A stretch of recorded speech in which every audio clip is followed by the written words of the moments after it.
parler beaucoup, manger l'argent, voyager beaucoup seulement, mais travailler beaucoup, créer des choses, emploi des jeunes, non, non, non. Les dirigeants africains, les dirigeants sont comme ça. Les grandes gueules. Cet élément sonore, mais amateur de l'arrestation de musclé de l'imam Nanfo à Kankan, on a écouté ses cris de ses enfants et tout. Antoine Kourma, qu'est-ce que cela vous inspire? On l'avait quand même interdit à un moment donné. Ça aurait été intéressant que l'image passe en vidéo pour qu'on voit de quoi il s'agit exactement. Parce que ce qu'il va falloir à la Guinée désormais, c'est de porter le nom de République islamique de Guinée. Parce que ce à quoi on assiste désormais nous montre à suffisance que ce pays n'est pas laïque. C'est-à-dire les gens ne sont pas libres d'exercer leur profession, leur foi, quelle que soit la confession qu'ils ont choisie. Ce qui se passe avec Nanfo, loin de moi toute idée de vouloir le défendre, mais je qualifie cette descente musclée des policiers de violation de domicile. On a été à son domicile pendant qu'il officiait une prière, on y a lancé du gaz lacrymogène, mais avec des tout petits qu'on a vus en image, des enfants de moins de 5 ans qui ont été brutalisés, qui ont été, je dirais, qui ont été mis en danger. Lorsque vous voyez les images et la débandade qui a eu lieu lorsque le gaz a été jeté, on se rend bien compte qu'il y a une volonté manifeste d'arrêter un homme. Nanfo, c'est pas une première qu'on s'en prenne à lui. Il y a eu un premier cas. Si la régie peut mettre les images et illustrer au moment où on est en train d'en parler, c'est sûr. Heureusement que les images sont revenues. Oui. On constate largement qu'il y a une volonté manifeste de faire mal. Il y a eu un premier cas au cours duquel il y a eu cette descente des citoyens à son domicile où on a tout saccagé. Jusque-là, il y a une plainte qui est portée au niveau de la justice. L'affaire n'est pas encore définitivement réglée. Selon l'avocat Maître Béa, il évoque que son client a porté disparu et on l'a emmené dans une destination inconnue et l'affaire est devant la Cour suprême. Ce n'est pas encore fini. Voilà que hier, à nouveau, il a été inquiété. Dans ce cas, il serait important qu'on prenne une mesure définitive. Soit on interdit à l'imam Nanfo de résider en Guinée et d'exercer de ne plus exercer aucune pratique religieuse. C'est-à-dire, quelle que soit la langue dans laquelle il va la pratiquer, qu'on lui interdise. Est-ce qu'il y a une loi islamique qui interdit à quelqu'un, j'ai envie qu'on me réponde ce matin parce que je ne connais pas, est-ce qu'il y a une loi islamique ou une loi dans le pays qui interdit à quelqu'un de prier dans sa langue, dans une autre langue qui n'est que l'arabe? Si on peut me répondre, là je vais derrière développer mon argumentaire. Peut-être ça on donnera la parole aux spécialistes qui vont répondre. Quand même on avait écouté. Avec lequel? Parce que je vois une certaine disproportion dans la façon de traiter l'homme. Il était chez lui à la maison, avec des fidèles qui tout de même croient en lui, croient en ce qu'il fait. Si jusque-là, d'autres Guinéens, par dizaines, continuent de prier avec lui, continuent de croire en ce qu'il fait, il serait important qu'on change la méthode. Il faut l'écouter, il faut l'appeler, discuter avec lui. Il faudrait qu'on essaie de comprendre ce qui l'anime. Il faudrait qu'on change la méthode par laquelle on essaye de vouloir le traiter. Parce que l'imam, il persiste dans ce qu'il est en train de faire. Je me dis que si ça continue ainsi, je crains que par la suite, qu'on ne lui fasse quelque chose qu'on ne souhaite pas du tout. Parce que là, la façon dont il a été traité hier, la façon dont les policiers ont fait la descente hier, je me dis qu'il y avait un autre... C'était disproportionné. Et en même temps, nous apprenons que jusque-là, on ne sait pas où il est. On a écouté son avocat qui disait qu'il est encore porté disparu. Comment comprendre cela? Mafoudia Bangora, c'est vrai, même le grand imam de la mosquée de Faisal qui disait non, nous on est contre cette pratique parce que le Coran, on sait, c'est dans une autre langue que tout le monde pratique. Pourquoi continuer quand même avec cette dynamique-là? Qui sont des genres de débats qui sont très complexes à mener. C'est vrai, comme tu le disais, il faut des spécialistes sur pas mal de questions parce que c'est assez complexe. Mais déjà, je veux commencer par la manière dont ces agents sont partis. Tout à l'heure, on voyait les images des femmes, des vieux, des enfants, tout le monde était sur la natte. Quand même, il faut qu'on explique quand même à nos agents, je sais pas, l'opportunité de l'utilisation des gaz. Vous avez un petit nombre de personnes que vous pouvez venir contrôler, ne serait-ce qu'en venant, en prenant celui qui est devant, que de lancer des gaz lacrymogènes. Après, vous allez avoir des gens qui vont faire une crise cardiaque, certains vont mourir, c'est pour dire non, il n'y a pas de coupable et puis ça ne sera pas puni, mais il faut qu'on arrête.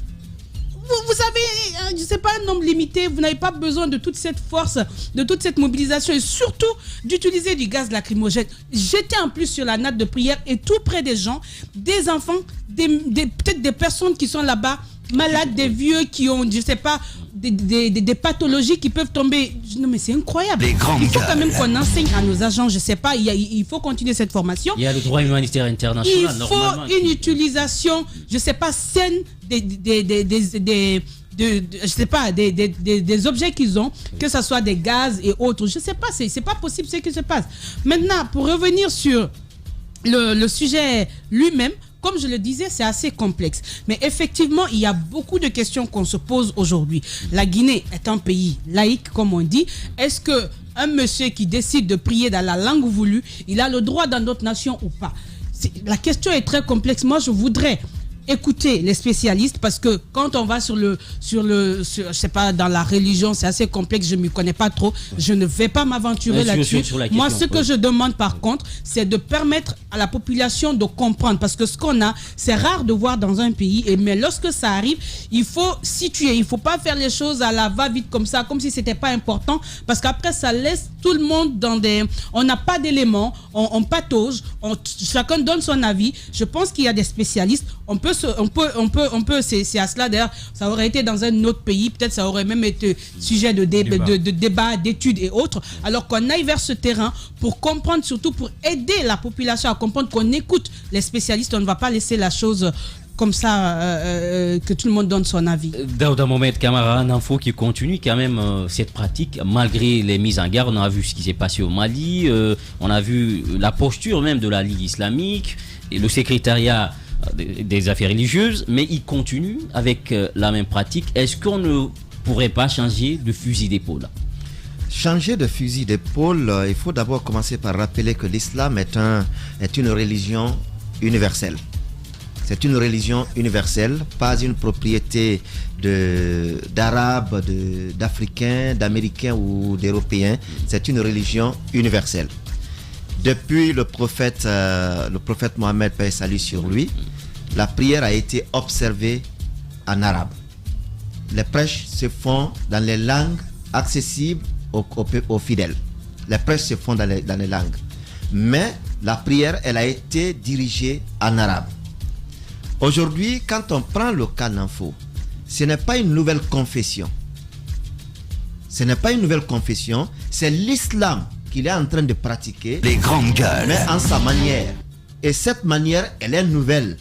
La Guinée est bel et bien un pays laïque, mais la Guinée n'est pas ce pays quand même qui permet à chacun de faire ce qu'il veut de la religion dont les principes sont établis. Les principes étant établis à l'islam, le débat il a été posé.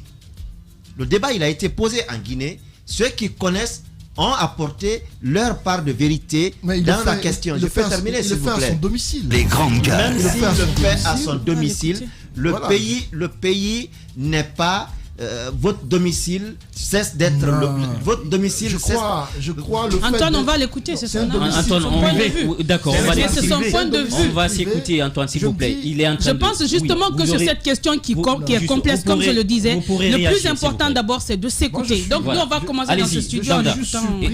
Il n'est pas à l'antenne, allez-y.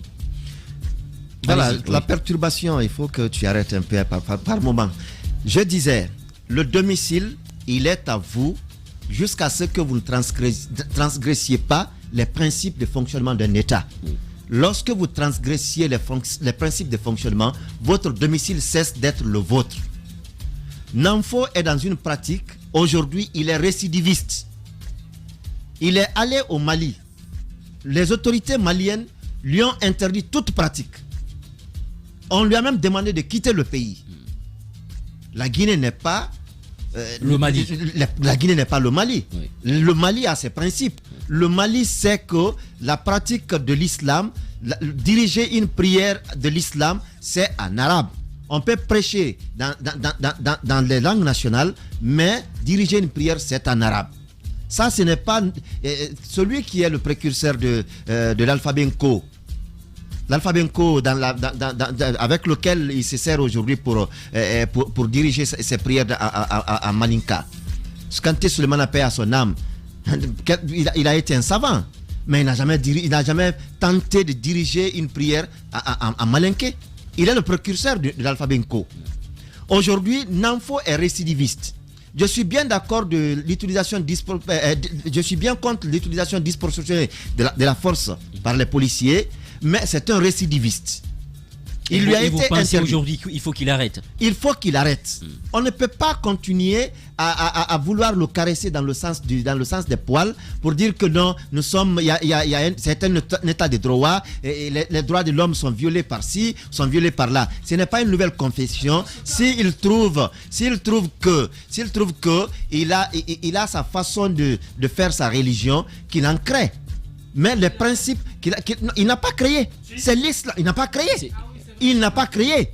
Il n'y a pas encore, après le prophète Mohammed, paix et salut sur lui, il n'y a pas encore un autre prophète qui s'appelle Mohammed et qu'il invoque dans ses prières. Il n'y en a pas. Les grandes gueules. Alors, s'il a une nouvelle religion, à mon avis, qu'il en crée moi, je trouverais même que c'est du blasphème qu'il est en train de faire à l'islam aujourd'hui. Il ne faut pas qu'on reste dans cette affaire de cette conception d'état de droit ou droit de l'homme ou ceci ou cela. Il y a des principes établis. Il faut les respecter. Il faut les respecter. Voilà, la religion, comme ce que vous dites, c'est pas une science, c'est un dogme. Les choses sont établies. Voilà, on le sait. Cap, c'est juste un mot parce qu'on a 2 autres sujets qui nous attendent, des sujets importants. Allez-y. Ben moi, il est important de rappeler, comme tous les autres, je plains la façon dont l'arrestation s'est tenue, comme les autres. Cependant, il faut préciser que c'est depuis 2019 qu'on a connu l'imam Namfo qui a dirigé une prière du destin, la prière de Laylatul Qadr sur Kankan. C'est là où il s'est fait découvrir, au quartier Bordeaux. Mais suite à cela, il faut rappeler que les autorités islamiques du pays l'ont interpellé là-dessus, ce qui a fait qu'il a été interdit de diriger toute prière dans la région de Kankan. Et suite à cela, ils ont constaté que même pendant ce ramadan-là, il continuait à faire ces mêmes prières chez lui à la maison. Et donc, il a été récemment interpellé par la préfecture, notamment le préfet qui l'a interpellé pour lui faire savoir si l'autorité religieuse de Kankan t'a interdit toute prière dans la région, cela est synonyme également que cette même prière n'est censée se tenir dans ta maison et chez toi. Et donc, ils l'ont envoyé à pouvoir signer un document qui l'interdisait désormais de ne plus diriger une telle prière, même chez lui à la maison, ce qu'il a refusé. Donc il était averti, même récemment, juste avant son arrestation, de ne plus faire ce genre de prière, même chez lui. Et donc il est allé chez lui, malgré l'avertissement, il est allé tenir cette prière. Donc c'était de très bonnes gardes qui s'attendent à ce qu'il y ait une réplique et que les forces de l'ordre viennent l'arrêter. Cependant, il est quand même important de pouvoir dénoncer la façon dont l'arrestation s'est tenue. Et moi, je me dis que, quel que soit ce qu'on est en train de faire, quand on est dans un pays, il faut respecter les lois du pays. Si les autorités du pays t'ont interdit une pratique, il faut se plier. Et si on ne se plie pas, on fait face à l'autorité. Et quand on fait face à l'autorité, on ne peut pas ne pas se faire arrêter. Vous l'avez compris, on parle de l'imam Namfo dans ce studio, mais on va essayer d'évoluer. Alphonse, juste un mot sur la question. Moi, j'ai envie qu'on dissocie le secrétariat d'État aux affaires religieuses du secrétariat de la Ligue islamique. La Ligue islamique, c'est une organisation pour une confession religieuse. Le secrétariat d'État aux affaires religieuses, c'est une institution nationale qui ne fonctionne pas sur la base des principes religieux, non, qui fonctionne sur la base d'une constitution. La profession de foi est garantie dans notre constitution. Cette action à Kankan est non justifiable. On peut venir arrêter Namfo, on n'a pas besoin de gazer toute sa famille. On peut venir prendre Namfo, l'amener. Mais on pouvait pas, on n'avait pas besoin. Tant qu'il n'est pas récidiviste. Non, écoute, Daouda, même s'il est récidiviste, ça ne justifie pas la violence qui a été exercée sur sa famille. La loi qu'il a transgressée. Non, écoutez, jusque-là, ne donne pas. S'il vous plaît, vous me laissez. Est-ce une loi islamique? Antoine, c'est ce que j'ai bien envie de dire. Daouda, même s'il est multirécidiviste, c'est Namfo qu'on vient chercher. On n'a pas besoin de gazer ces personnes-là qui étaient avec lui. Fidèle. Non. Nul n'est prophète chez soi. Le prophète s'était renvoyé combien de fois de la Mecque avant. Donc aujourd'hui, on n'est pas dans ce débat. S'il vous plaît, s'il vous plaît. Non, ce n'est pas une comparaison. Non, ce n'est pas. Non, écoute-moi, ce n'est pas une comparaison. Ce que je suis en train de dire. Aujourd'hui, il y a objet de débat. Que la Ligue islamique, que le secrétariat général aux affaires religieuses dirigé par Jamal arrête de se comporter en Ligue islamique, invite Namfo et les religieux à tenir un débat. qu'on dise à Nanfo sur la base de quel verset coranique il ne peut pas faire ce qu'il est en train de faire. Quand on parviendra à lui convaincre de ne pas le faire, l'État... Non, mais on pourra. Non, écoute, il y a cela. S'il est convaincu que ce qu'il fait, il doit le faire, ça va être difficile. Maintenant, à un moment donné, ce qu'il faudra attendre de lui, c'est de se plier à ce que les autorités lui disent. Maintenant, Mafoudia, c'est à la suite d'un débat. C'est à la suite d'un débat que les autorités religieuses ou les islamologues seront capables de lui démontrer que ce qu'il fait n'est pas admissible. À la suite de ce débat, les autorités prennent des mesures pour l'interdire l'exercice de cette profession, même chez lui. Mais il n'y a pas eu de débat, il n'y a pas eu de décision. C'est juste la volonté d'un secrétaire général aux affaires religieuses converti en secrétaire général de la Ligue islamique qui est appliqué. Donc aujourd'hui, il faut penser... Est-ce qu'il y a aussi un verset qui dit que... Non, je n'entre pas dans ce débat. Vous avez posé la question, est-ce qu'il y a un verset qui interdit? Il faut qu'il y ait un débat autour. D'accord, ce qu'on va faire, vous n'êtes pas à l'antenne, ce qu'on va faire, on va certainement la semaine prochaine, soit avec Lamine ou avec Dame Hiro, on va essayer de donner la parole aux spécialistes, aux guides religieux qui vont prendre la parole par rapport à cela. On n'est pas mieux placé pour faire une interprétation des règles islamiques. Le Coran, il est sacré, on va éviter de tomber dans ce débat. Nous continuons avec cette autre actualité. Antoine Kourouma, ça défraie la chronique une vingtaine de chefs d'État, d'institutions, mais aussi d'institutions financières, d'ONG qui font des dons et legs à des pays africains. C'est le sommet du côté de Paris par rapport un peu au financement de l'économie des pays africains touchés durement par le Covid. Nous apprenons que le chef de l'État, Alpha Condé, est aux abonnés absents. Oui, une trentaine de chefs d'État également, de chefs de gouvernement, mais aussi d'organisations internationales qui sont conviées à ce sommet sur le financement des pays africains par rapport à la crise économique qu'ils traversent. Et la grande surprise, c'est le fait qu'on n'ait pas vu sur la longue liste des invités à ce grand sommet, on n'a pas vu le nom de notre président. Je ne peux pas me réjouir de constater cela. En tant que Guinéen, je dirais que je suis déçu de le constater. Et déçu à divers niveaux. Premièrement parce que la Guinée, comparativement aux pays invités, je dirais qu'il y a beaucoup de pays à ce sommet-là qui ne sont pas mieux que la Guinée. Il y a des chefs d'État dans ce sommet qui, pour moi, ne sont pas des exemples par rapport à la Guinée. Ce qui se passe depuis un certain moment contre la Guinée, contre le président guinéen, pour moi, est une sorte d'injustice. Je le qualifie ainsi parce que on ne peut pas. Ben si, je le dis clairement. Allez-y, ce qui se passe avec la France, les grandes gueules. On a comme l'impression qu'il y a une façon de régler des comptes dans ce qui se passe.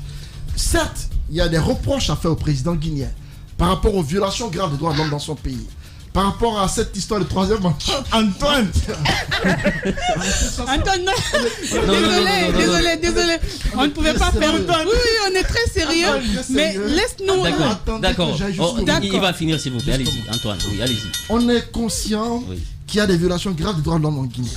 On est conscient qu'Alpha Condé a violé la loi pour être une troisième fois président dans son pays. Mais il est incompréhensible qu'on voit dans ce sommet Alassane Ouattara de la Côte d'Ivoire, qui également fait son troisième mandat. Alassane Ouattara, politiquement, n'est pas un exemple parce qu'il a posé des actes... Vous êtes en train de dire que c'est une géométrie variable, c'est-à-dire d'un côté, on soutient d'autres qui ont violé, mais de l'autre, deux poids, deux mesures. D'accord. Macron l'a fait, ce n'est pas une première. Il l'a fait lorsqu'il a voulu apprécier ce qui se passait en Côte d'Ivoire et déprécier ce qui s'est passé en Guinée. Depuis le départ, je dis que la façon d'agir de Macron, pour moi, est injuste. Certes, on va estimer qu'Alpha Condé, il a un franc-parler, un ton libre devant Macron. Il n'a pas manqué d'occasion lors des obsèques du président tchadien. Il a dit clairement ce jour-là que seuls les Africains peuvent mourir pour leur pays. Ils peuvent se sacrifier pour leur pays. Il serait temps que les Africains eux-mêmes défendent le territoire africain et qu'on en finisse avec cette forme de dépendance vis-à-vis des pays occidentaux, même si quelque part c'est aussi bien fait pour lui parce qu'il clame haut et fort qu'on est souverain, qu'on est indépendant, et très souvent on est contraint de tendre la main parce on montre clairement que cette dépendance que nous recherchons cette indépendance que nous recherchons n'est pas évidente. Alors, pour moi, cette forme, ce sommet-là, on n'est pas contre, c'est pour financer les pays africains. La Guinée a besoin de financement. La Guinée a été durement touchée par le coronavirus. La Guinée traverse une crise économique qui est palpable. Mais je ne peux pas comprendre qu'on invite une trentaine de chefs d'État, même des présidents auxquels on ne peut pas penser sont présents à ce sommet. Même des îles. Même des îlots sont invités dans ce sommet. Même des mais Antoine, moi j'ai un gros problème. Vous allez parler, s'il vous plaît. Vous allez parler. Pour l'instant inavouées. J'apprends qu'il faudrait valider l'invitation pour y aller. Oui. Et certains même continuent de croire que c'est parce que la Guinée n'a pas encore validé son invitation. La Guinée n'a pas été invitée. C'est ça. D'accord. Alors Daouda Mohamed, rapidement avec vous. Et la raison pour l'instant qui n'est pas évoquée, je me dis que c'est lié à la gouvernance. Mais si c'est le cas, beaucoup de pays à ce sommet ne sont pas mieux que la Guinée. Voilà, et surtout, on en parle d'une politique à géométrie variable, Daouda Mohamed, et on sait que nous avons des prisonniers politiques, nous avons des cas de mort, il y a des arrestations, sans compter la question du troisième mandat. Est-ce que tout cela a pesé dans la balance pour que la Guinée soit isolée de jour en jour? Quand vous parlez de gouvernance, vous parlez d'arrestation d'opposants. Le président Al-Sisi, il est aussi admis.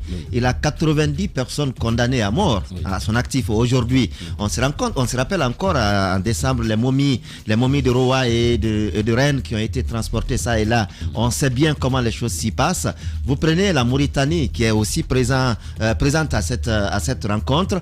On sait bien ce qu'il y a l'actif aujourd'hui de Gazawini, qui est le président mauritanien. On sait ce qu'il y a à son actif. Quand le pays est dirigé par des familles, par des clans, vous prenez le cas de Mozambique qui est aussi présent à ce sommet. On sait bien comment les choses s'y passent quand le président, il est à la fois ministre des Terres et du développement rural, il est le propriétaire du port illicite. Comment expliquer le cas guinéen, puisque beaucoup aussi ont transgressé. Ça a été clairement dit. Il y a eu 15 pays qui ont signé un document. 18. Une tribune. Ils ont 18 pays qui ont signé la tribune. Si la Guinée n'est pas signataire de la tribune, la Guinée se montre pas intéressée par ce sommet, je me dis qu'il n'y a pas à se poser des questions. Mais le problème, c'est pas que les signateurs. Il y a aussi d'autres qui ont rejoint la rencontre. C'est par volonté. C'est par volonté. Non. C'est par volonté. Oui, mais une crise économique, parce qu'on parle de 100 milliards de dollars de besoins. La Guinée est touchée, nous avons une économie qui est sous perfusion. C'est bien une opportunité. Mais c'est à la Guinée de se voir intéressée ou pas intéressée. Si la Guinée ne s'est pas vue intéressée, est-ce qu'il faut s'alarmer aujourd'hui parce que la Guinée n'est pas là? La Guinée a jugé nécessaire de ne pas prendre part à ce sommet. Ce n'est pas des lettres d'invitation qui ont été adressées aux uns ou des autres pour dire que c'est vous qui venez, l'autre ne vient pas. Il n'y a aucun critère qui a été établi par rapport à ce sommet. Et s'il y a eu critères comme ils les brandissent aujourd'hui pour que je sois convaincu. Voilà, vous l'avez compris, Daouda Mohamed Camara. On va marquer une courte pause, le temps de revenir et relancer encore le débat sur cette question, sans oublier cette sortie du haut représentant de l'Union européenne avec la réponse aussi du gouvernement à travers Tibou Camara. On se retrouve dans un court instant. L'idée des grandes gueules n'est pas d'être un petit village dans sa fierté face à tous les autres journalistes qui auraient renoncé. Ce que, de plus, nous ne croyons pas. Notre idée est plutôt de faire école, d'aider tout le monde et de constituer un laboratoire utile à tout le monde. Ici commence l'actualité de la Guinée. Bienvenue chez les GG.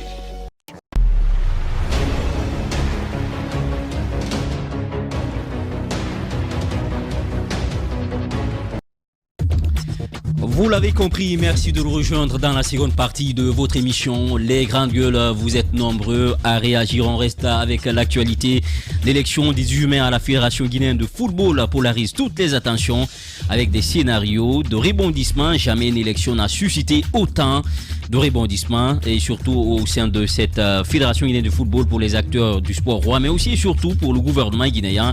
À quelques jours fatidiques, les candidats s'expriment tour à tour chez nous. Ce matin, nous recevons le camp de KPC, le candidat qui polarise aujourd'hui plus les attentions. Son porte-parole Mohamed Lamine Nabé sera notre invité. La FEGIFOOT, puisqu'on part toujours d'elle, s'apprête à tenir son congrès la semaine prochaine, sauf changement de dernière minute. Le président et un de ses adjoints seront élus, mais dans le bureau exécutif, il existe des membres de droit élus au niveau des instances inférieures. C'est le cas du président de la Ligue guinéenne de football amateur, troisième vice-président de la fédération, Kerno Abdoulaye Ba, qui vient d'être reconduit à son poste. Tenez-vous bien, il est aussi le président de la commission juridique de la FEGIFOOT. Avec lui, nous allons revenir sur les dispositions statutaires qui font actuellement objet de diverses interprétations. Cette rubrique est devenue une tradition dans les grandes gueules. Dans la rubrique Bougeons-nous, on ira dans la commune urbaine de Koya où un groupe de femmes évolue dans la saponification pour subvenir aux besoins de leur famille. Elles ne tardent pas à prendre de gros risques afin d'épauler leur époux. Ce groupement de femmes qui évolue dans diverses autres comme l'agriculture et l'alphabétisation des jeunes filles pour contribuer au développement communautaire. Vous suivrez le reportage de Fatoumata Kondé, Mamadou Bouléré Diallo et l'âge Mamadou Aliou Oba.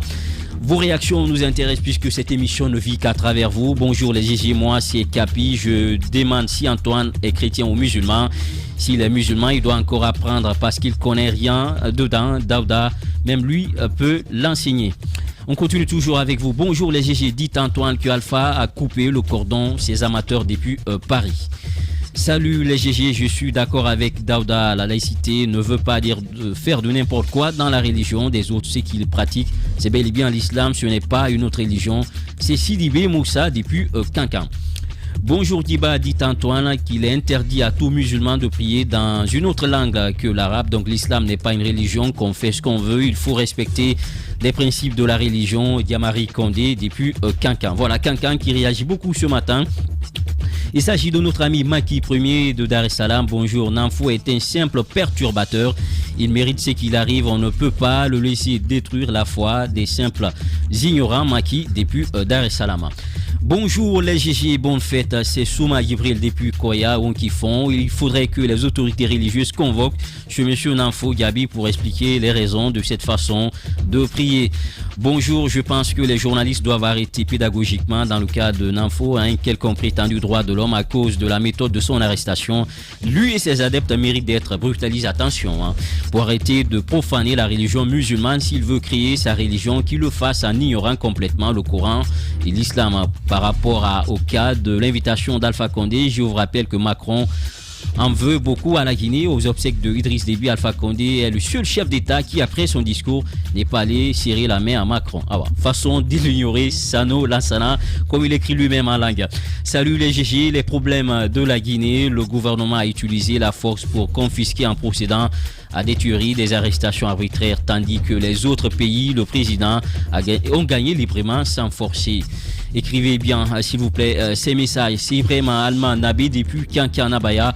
Bonjour et bonjour à toute l'équipe, les grandes gueules sauf Antoine Koroma. Voilà Antoine qui subit en tout cas cette colère ce matin.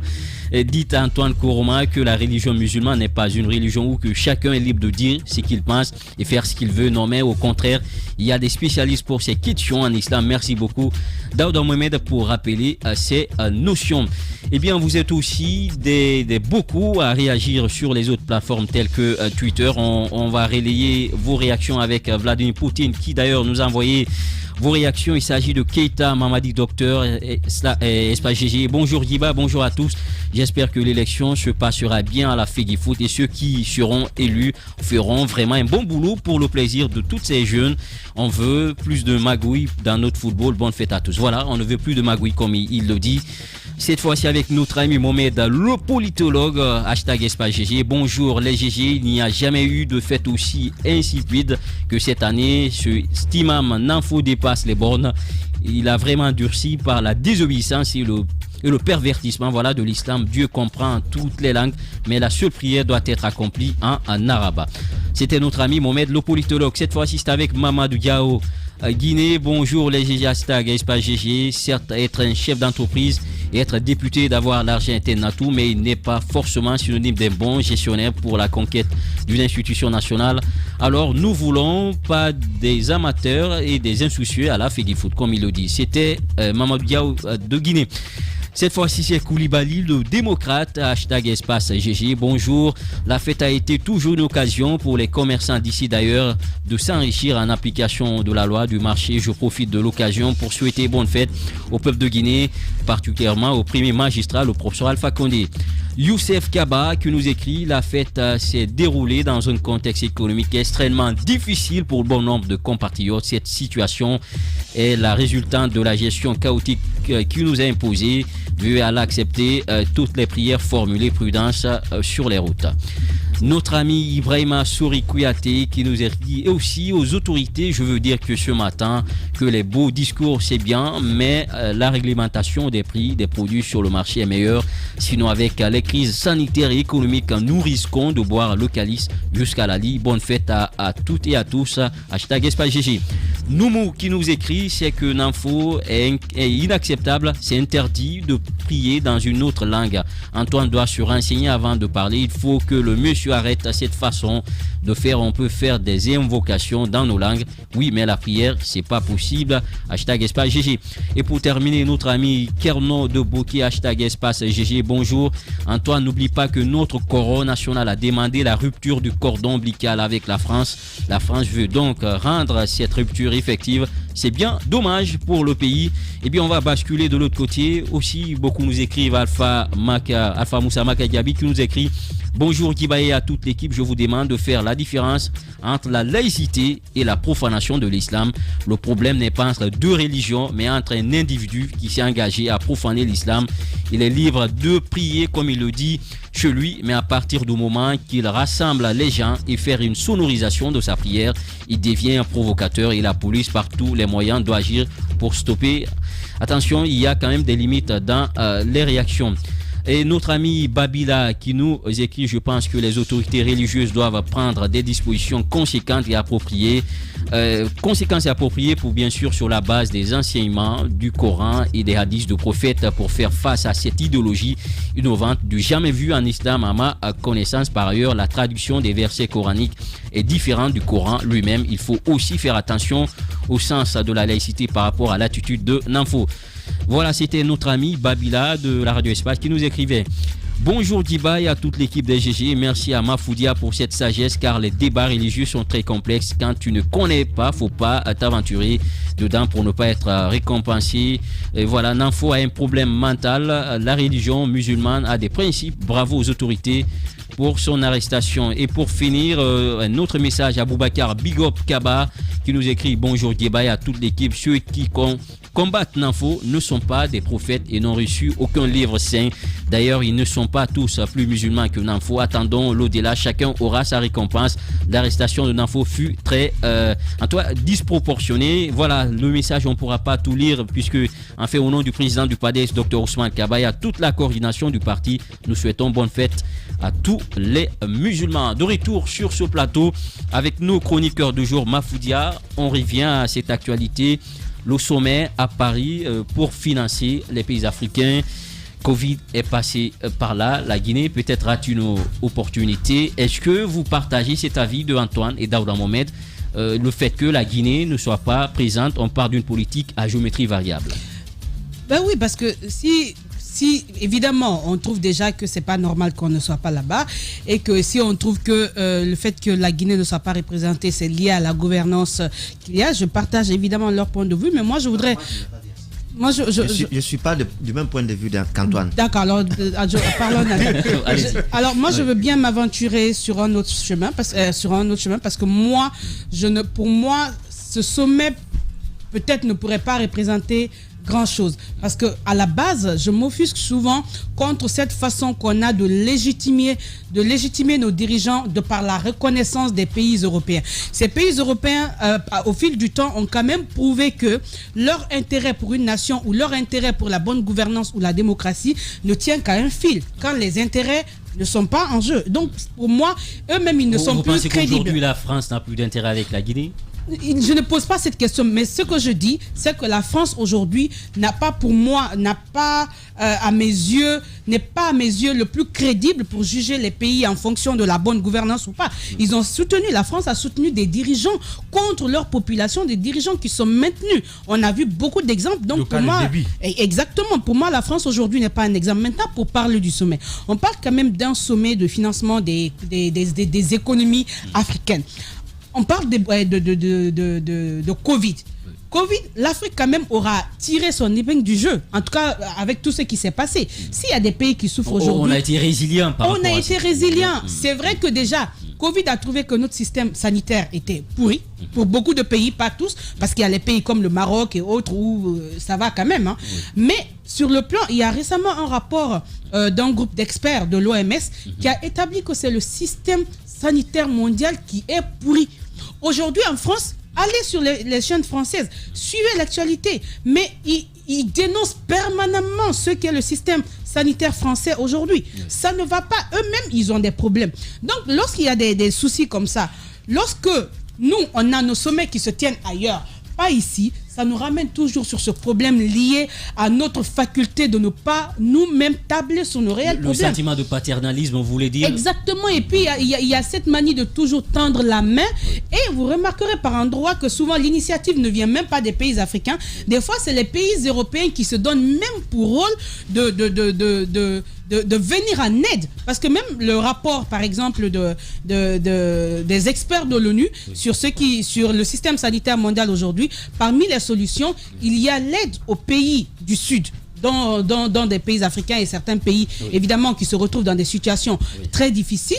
C'est pour vous dire que moi, quand il y a des questions comme ça, moi, je voudrais bien qu'aujourd'hui, que l'Afrique pense les solutions. Parce qu'on a un réel problème. Ce qui se passe dans nos pays, c'est pas possible. La dernière fois, on parlait d'évacuation. Lorsqu'on a certaines maladies, aujourd'hui, en Guinée, on est obligé de tout faire pour sortir du pays parce qu'on n'a pas le strict nécessaire. Et là, ce n'est pas les moyens qui manquent, mais ce qui nous manque, c'est la bonne politique pour pouvoir trouver sur place de quoi traiter nos malades. Il y a une question de vision. Je pense que c'est à l'Afrique aujourd'hui de se remettre en cause, d'aller vers des solutions qui nous éviteront de tendre tout le temps la main. Parce qu'on est devenu aujourd'hui des mendiants. Les gens sont en Europe, les gens se plaisent tout le temps à proposer de venir en aide aux pays africains. C'est de notre faute parce que avec toutes les richesses qu'on a et autres, tellement de choses, c'est nous qui n'arrivons pas à gérer, à organiser tout ceci. Nous ne le faisons pas. Et la solution nous revient. Donc c'est sommet que tout le continent se retrouve. Pour moi, c'est des solutions éphémères parce que nous allons pour écouter ce que les autres nous proposent. Ça n'émane pas de nous. Je pense qu'il faut sortir de ça. Et là, je le dis bien, je ne suis pas contre la coopération parce qu'aucun pays ne peut vivre à vase clos. Il faut collaborer, mais en même temps, le plus important, c'est que chacun doit pouvoir penser à ses problèmes. Alors que le président Alpha Condé ne soit pas invité, pour moi, ça ne représente absolument rien parce que si c'est la France qui invite, pour moi, cette France aujourd'hui n'est pas crédible à évaluer la morale politique d'un pays. Sauf que nous sommes privés de beaucoup de fonds comme ça. Justement, voilà. Si on travaillait, on n'aurait même pas besoin de ces fonds. Si on travaillait, on n'aurait même pas besoin de ces fonds. On n'a pas été admis au Millennium Challenge. On a perdu beaucoup d'argent. On perd beaucoup d'argent à ne pas mettre, par exemple, en lumière la politique agricole. On a les régies, la douane, tellement de choses qu'on laisse de côté, la corruption. Aucun pays ne peut. Qu'on travaille d'abord. Nous avons des invités qui attendent. Attention. On a beaucoup d'invités qui attendent. Récemment, le FMI a octroyé au Sénégal un prêt de plusieurs millions de dollars. Oui, on l'a vu. D'accord. Pour le moment, je suis d'accord. Aucun pays ne peut vivre quand même à vase clos. C'est vrai, nous avons des économies qui sont des économies sous perfusion. Aujourd'hui, on parle de déficit. Et pour financer un déficit, soit il faut un don, il faut des prêts, ou passer par la planche à billets. Et ce scénario, quand même, 100 milliards de dollars. Pour lever ces fonds, ça pouvait être quand même un avantage pour relancer notre économie qui est durement aussi éprouvée, même si on parle de résilience. Par rapport à ces fonds, moi personnellement, j'ai véritablement un souci par rapport à ça. Un souci dans ce sens que c'est le président Emmanuel Macron qui, à partir de la France, demande à ce que l'Afrique, avec l'Afrique qui pense à mettre en place des solutions novatrices pour le financement des économies africaines. Mais il faut rappeler quelque chose qui est quand même très important. L'Afrique n'est pas le seul continent qui a connu la pandémie.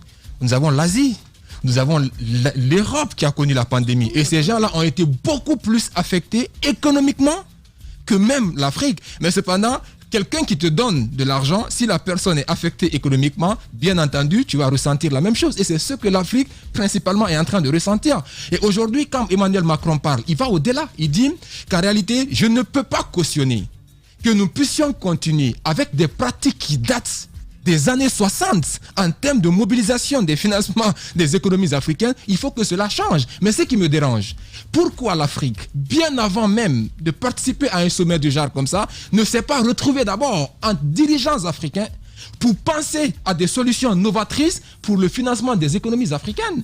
Est-ce que l'Afrique va continuer éternellement à tendre la main?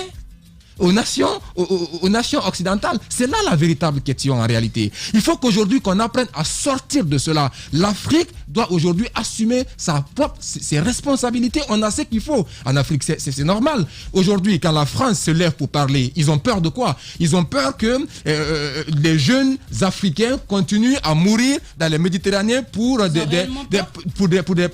des migrations clandestines. Au-delà de ça, la véritable peur, c'est que cela ne puisse pas être des causes de terrorisme. Parce qu'en réalité, ils ont ces choses. La France, par exemple, aujourd'hui, c'est de se voir envahi.